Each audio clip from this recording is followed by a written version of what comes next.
So, the sound inventory. All right. In English, we distinguish between two kinds of sounds, mainly. Okay? Vowels and consonants. Vowels are sounds which sound by themselves, like a, e, I, u, something like that. Consonants need a vowel sound to sound with, and this is what consonant means, to sound with. They can't sound by themselves, mainly. Okay. There are also semi-vowels, but I will refer to those further down. Okay. This course is called British and American pronunciation. Generally speaking, I mean the sound inventory between British and American is not much different. Okay, it's mostly the same. When there are differences, I will refer to those. But when there are none, I mean, I won't refer to them. So I don't say anything about differences. It's the same for British and American. I mean, most of the differences are phonotactic anyway and concern the consonants more than the vowels. You will see that later on. Okay, but we will talk about the vowels first. So what do you have to do in order to produce a vowel? I mean, you let the air flow through your vocal cords, those things which you have in the larynx, okay? E, something like this. They flow through it. The air flows through it, and then there is no obstacle in your mouth. I mean, when you have an obstacle, it's a consonant. Okay, you say something like z or v or something like this. You see, there is something like the lips or your tongue in the way. Okay, cause friction or something. But if you say a, e, I, o, u, you see no obstacle, no obstruction, and this means it's a vowel sound. Okay. Vowels further categorized into two, okay, monophthongs and diphthongs, and regard the spelling here, yeah, two H's, monophthong and diphthong. The difference is that a monophthong consists only of one vowel sound and a diphthong of two. That's the difference between I see, all right, only one vowel, and I say, there are two, A. Okay, the tongue is moving. And this means it's a diphthong, of course, yeah, monophthongs and diphthongs. And we turn to the monophthongs first, of course. Yeah? We distinguish monophthongs according to their quality and quantity. Okay, what is that? Now, quality is the different quality of a sound is produced with your tongue, which means the question is, where is your tongue in your mouth? Because if your tongue is at a different point, the vowel sound has a different quality. So E, E, you see, your tongue is moving, and therefore E and E have a different quality. Quantity, there are only two quantities, long and short, okay, usually shown with this colon. Okay, if you have a colon, it means long, and if the colon is absent, of course, it means short. So once again, yeah, quantity, you have different symbols. You see that here, an E with a dot, and this lowercase e. Okay, different quality, and then colon, yes or no. This means quantity. Other languages like German and French, for example, they have different, even additional ways of categorizing vowels, such as rounded or unrounded. Yeah, the difference between E and U, for example. E, U. Look at my mouth. Yeah, E, U. For U, it's rounded. But since you don't have rounded vowels really in English, we don't need this criterion. All right, so we leave it out. Okay. Anyway. I have to say something about stress. I mean, vowels which consist of more than one syllable are very prone to have the stress on the second syllable or something like that, as in a word like admit. Okay, since I will refer to this in passing right now, it's shown with this sort of apostrophe thing, yeah, okay, which is a stress mark. Admit, yeah, something like that.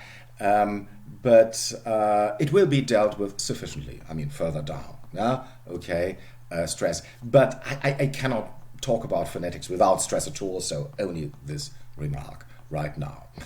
Okay, The classification of vowel sounds according to their place of articulation. Yeah, where is your tongue?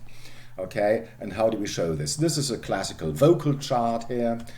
Believe it or not, this in a way shows the interior of your mouth.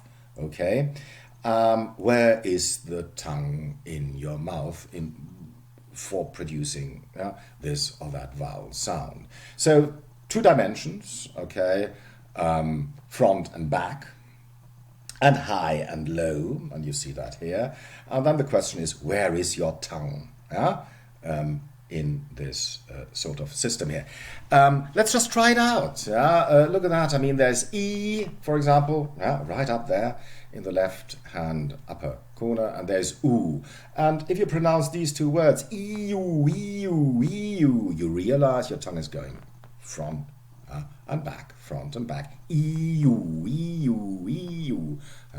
Okay, different tongue positions, and you can see that clearly here in this chart. Try the other one, E-A. Okay, so if you go from E down to A, okay, E-A, E-A. You see, the tongue is somewhat, I mean, it's very much up, high for E, and it's down or low for A, okay, and so on, okay. So this is the thing which, in a way, classifies your vowels and shows where they are. Footnote again, sometimes I will refer to front as palatal and sometimes to back as velar. It has to do with the fact that palate is the thing right here in front of your mouth, the upper gum, all right, and the velum is very much in the back, almost in your throat. So velar just means back and palatal means front. I mean, just get used to that. Okay. Let's start with the first vowel sound, E. E. It's the most extreme palatal vowel, front vowel, because your tongue cannot be higher up and your tongue cannot be more front than for E. And be aware, I mean, you have to really use this symbol, with a dot, the E. Okay, E. We call this an extreme vowel, front, high, and long. It only exists as a long vowel, okay? It is represented by various graphemes. Graphemes means spelling. Okay, you denote those with those pointed brackets. Spelling. So how are they spelled? And no sound has so many graphemes as long E, and therefore we refer to those. For example, here we go. Evening. Evening. Just a single E. Long E. Long I, E, well, okay, difficult sound letter, okay, so the letter E, okay, may in a way, denote E, long E, evening, legal, okay, then you have double E spelling, as in free, for example, or in deep, okay, you have EA spelling very frequently, I mean, so tea and leave and the sea and something like that, okay, well, there are others, many. Even EI spelling, as in receive, okay, or ceiling, or something like that. Then, even more confusing, IE spelling, breathe, and shield, okay, some others, and even single EI spelling, all right, machine, police, something like that. Okay.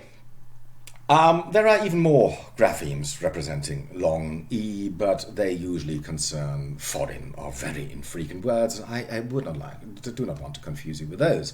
The only other grapheme worth mentioning here is EO, okay, because it occurs in this very frequent word, people, okay, people, EO spelling, all right. Apart from that, yes.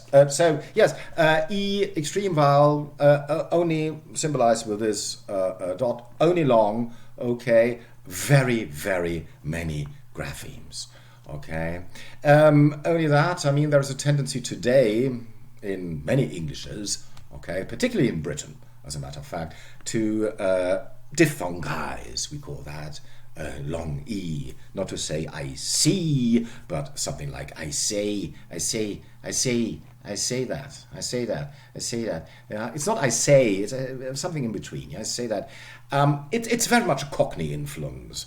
Okay, and I wouldn't do it if I were you. I mean, just use the prestigious long E. Yeah, I see, and don't say something like I see. Sounds a bit sloppy, and I won't do it. Okay, stop here, and we'll come to short E in the next episode, so to say. All right.